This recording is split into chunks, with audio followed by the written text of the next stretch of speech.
make sure that you got good lighting on your face. Okay, here we go. I'm with Dandy Velo, and I understand that you're working on a new album now.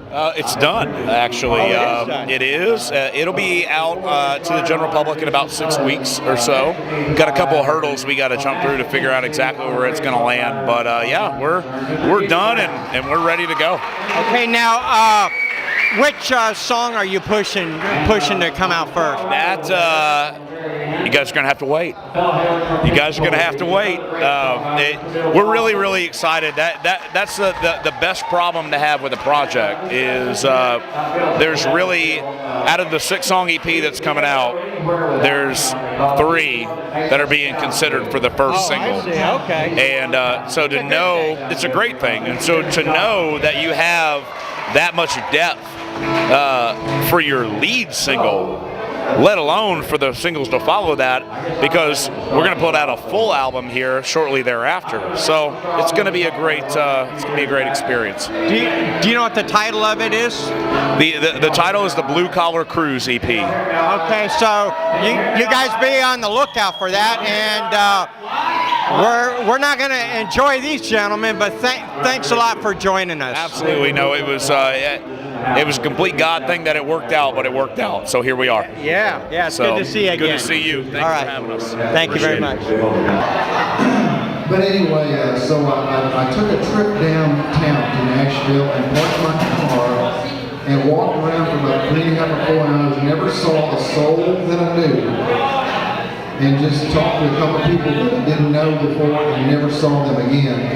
And on the way home I realized, well, this is an extra special night. It was an unusual night. Because typically, just to be really honest with you, in Nashville, when I get home, I like to crack a couple, you know what I'm talking about, and get the remote, and that's the end of my day. It begins the end of my day. But this night I didn't do that. I took a shower, had a good cold ice water, and commenced downtown. And didn't stop at any bars either. Stopped by a few. But on the way home, I realized I had some, so I got home and I wrote this song, all the verses, when I got home, finished about midnight, and then tweaked for a while, for several weeks or months. But I'd like to play it for you right now. This is called Right on Broadway.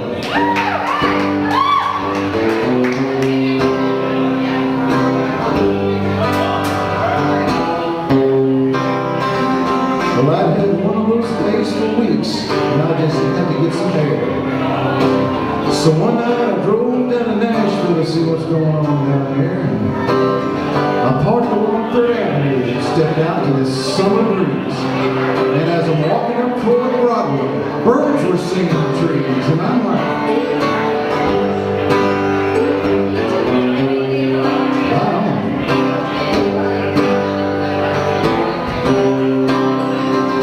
there was a man crouched in the doorway. He moved to catch my eye. He asked if I could spare some change as I was passing by. What's this poor man's story? I didn't even know. I dug deep for all I had, and both were good to go. And I'm like, right on Broadway, right on.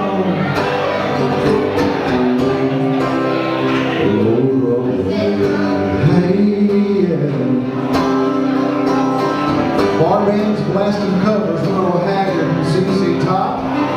Well, I've known and loved those songs for years, and I couldn't help but stop. And down the sidewalk away, 2 dudes played, and the 3rd man beat a box. Then a friend of theirs for a big old crowd, dancing in the socks, and I'm like, right on Broadway.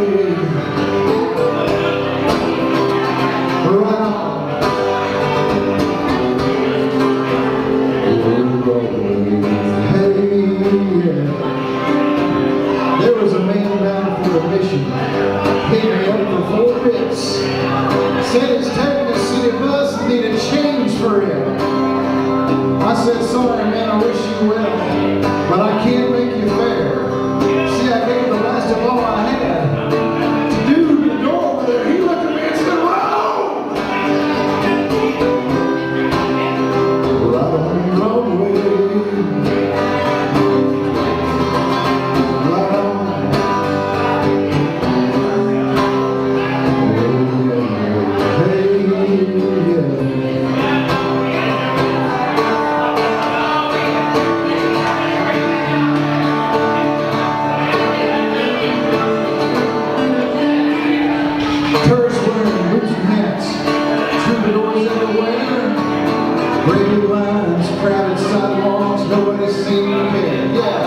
people bands, horse-drawn carriages, music in the night, everything alive and kicking, 100 brilliant neon lights.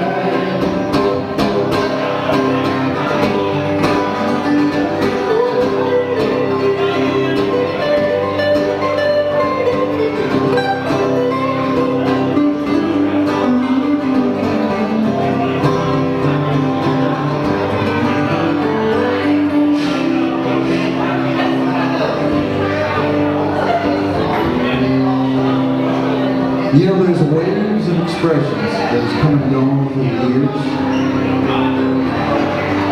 Phrases that evoke our thoughts, hopes, and fears. And as I thought of my night, driving back to my hometown, one thought prevailed of what were abroad and what went down. 2, 3, 4, 1, 2, 3, right on. Right on Broadway.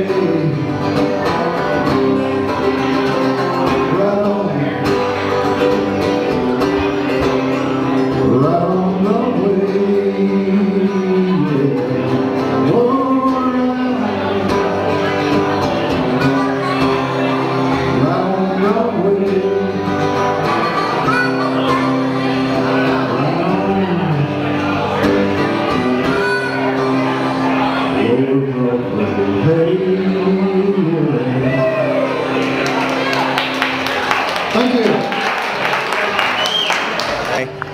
I'm with Bill Dawsey, and he's one of the talented people that's going to be performing here tonight, which you're going to see later on. And welcome to our show, Bill. Thank you. Can you tell everybody a little bit about your background?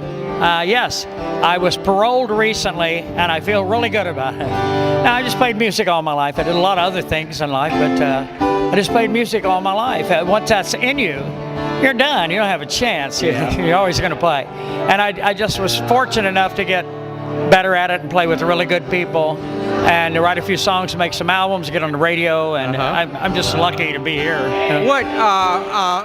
What do you think of today's young songwriters? It's really hard to say, but we have to remember, rather than say something bad, I'll simply say every generation, whether we like it or not, gets to pick their own music. So the young songwriters today are writing for the young people today. It's what they want, and they get to pick. Right. So that's what it's going to be. So apparently they're doing real good because young people are really in love with music. They're making tons of money too. Yes, well, they make more than $100 a week. Oh, definitely. Some of them. Definitely.